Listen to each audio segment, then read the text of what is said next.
Deus, nós te agradecemos, Senhor, pelo privilégio de podermos participar de uma cerimônia tão importante como é a cerimônia do casamento.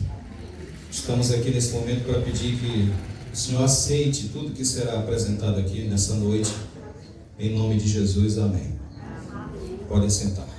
Uma das outras vezes, eu sabia que tinha acontecido um imprevisto e acabou atrasando. Então, nossas sinceras desculpas. Conhecido e fala sobre casamento. O ministério de Jesus começou e vai terminar com casamento. O ministério de Jesus começou com um milagre num casamento em Caná da Galileia. E ele vai terminar com casamento também, que é a igreja de Jesus e o noivo. Então, esse é o texto que nós escolhemos para essa noite. Diz assim: 3 dias depois, houve um casamento em Caná da Galileia. Convidou Jesus para aquele casamento. Sem Jesus, não há nenhuma possibilidade de ter um casamento feliz. Então, quem fez aquele casamento, quem preparou, quem organizou, decidiu convidar Jesus para a festa, e ele foi para lá. Nós queremos tirar aqui apenas 3 lições desse texto bíblico. A primeira delas é que vocês devem honrar um ao outro. Como é que a Ellen vai honrar o seu esposo? Dando a ele o lugar que Jesus colocou. Ele é o cabeça da mulher. E nem por isso ele é mais importante do que você. São iguais para Deus. Mas se você deixar que ele assuma o lugar de líder, você estará fazendo exatamente o que foi o conselho, o que é o conselho bíblico. Existe outra forma que você pode honrar o seu esposo, Ellen.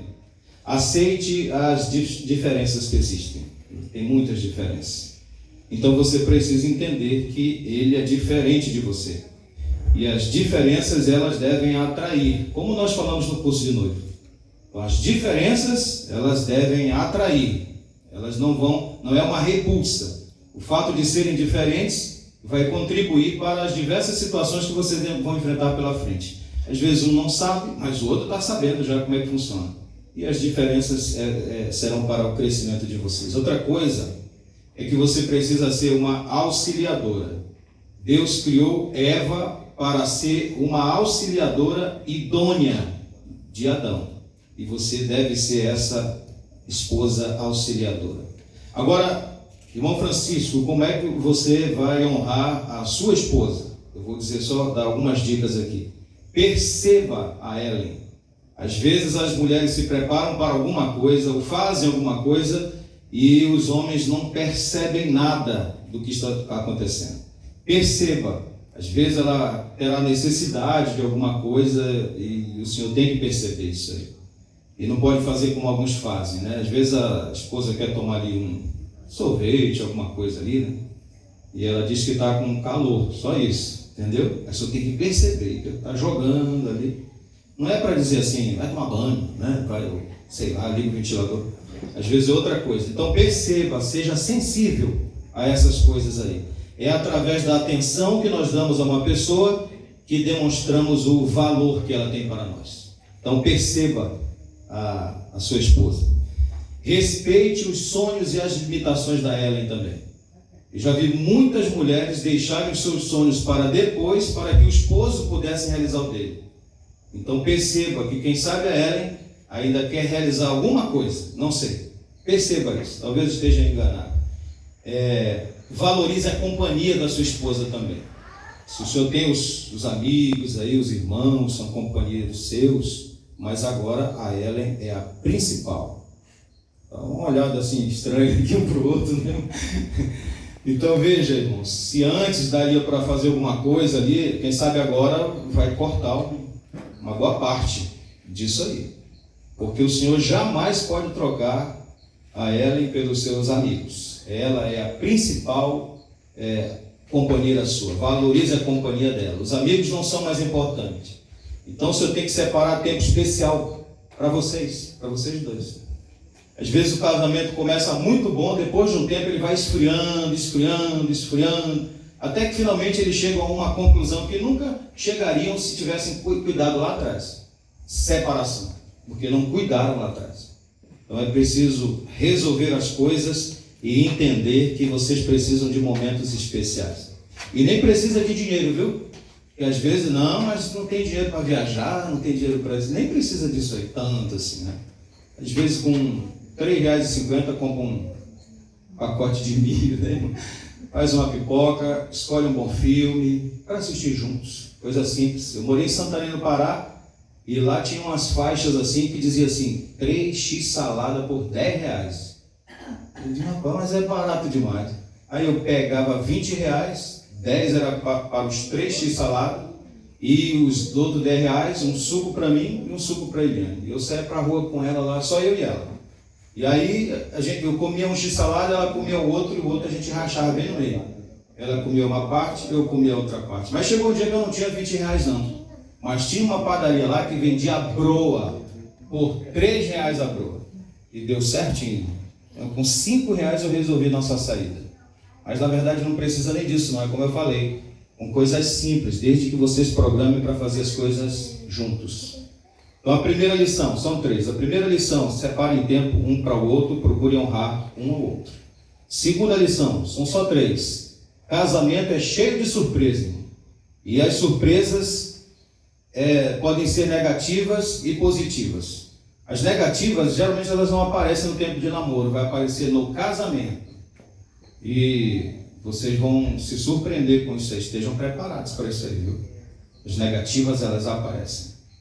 Lá em casa, eu já tive a primeira no outro dia. Eu casei num dia, no outro eu já vi a primeira.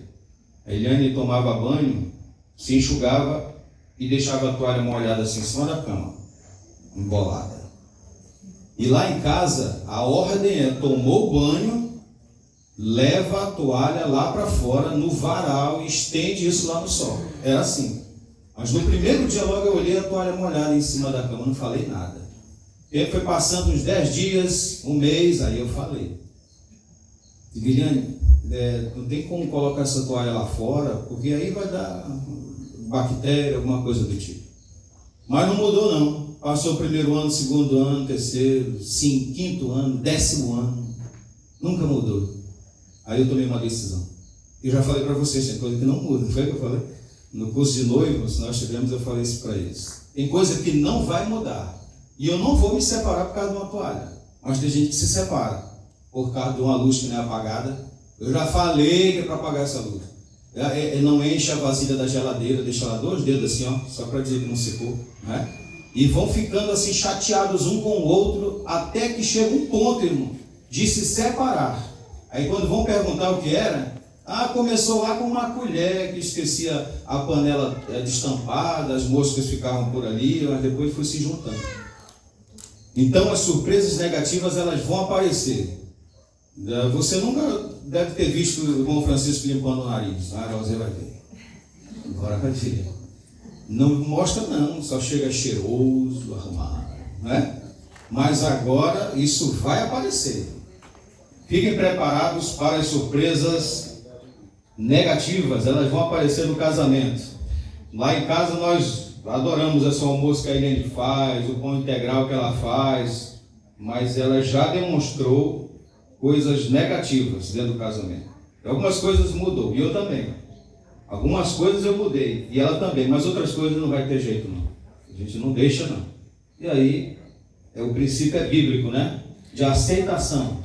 Alguns dizem assim, não, quando eu casar, ela muda. Ou quando casar, ele muda. Vou mudar isso aí depois que eu casar. Aí já começou errado. Que o princípio é aceitação. Terceira e última, Jesus precisa estar presente no casamento, porque os nossos recursos são finitos, eles acabam. Mas se Jesus está no casamento, então quando o meu recurso e o recurso da minha esposa acaba, tem Jesus lá. Esse casamento de Caná da Galileia era para ser uma vergonha, irmão. Porque se tem coisa que dá vergonha, é você convidar um grupo de pessoas para um aniversário, alguma comemoração, e você está serviu essa mesa, serviu aquela ali, mas quando foi para a terceira, já tinha acabado a comida lá dentro. Os outros já estavam com a mesa limpa ainda. Seria uma vergonha o casamento de Caná da Galileia, mas tomaram uma decisão de convidar Jesus. Aí tudo muda, tudo é diferente. Bastou tocar, acabou o vinho. o suco de uva. Jesus então resolveu, pode encher aí essas talhas todas aí, ó, de água. E transformou tudo naquilo que eles estavam esperando ali. A diferença qual foi? Jesus no casamento. Se Jesus estiver no casamento, os recursos serão infinitos. E como é que a gente traz Jesus para dentro da nossa casa? Estudando a Bíblia, orando, orem juntos, orem sozinhos também, orem juntos, cantem, façam o culto. Jesus fica lá, ele gosta de estar por lá. E quando vocês precisarem dele, creiam, ele estará lá para ajudar vocês. Ele vai fazer o casamento ser uma bênção para vocês mesmos, para a família de vocês, para a igreja, para a sociedade e para o reino dos céus. Amém? Vou pedir que vocês se levantem agora. Isso aqui ia durar uns 40 minutos, viu, irmão? Eu estou olhando para a carinha de vocês e já estou encerrando. Até porque eu já tratei desses assuntos com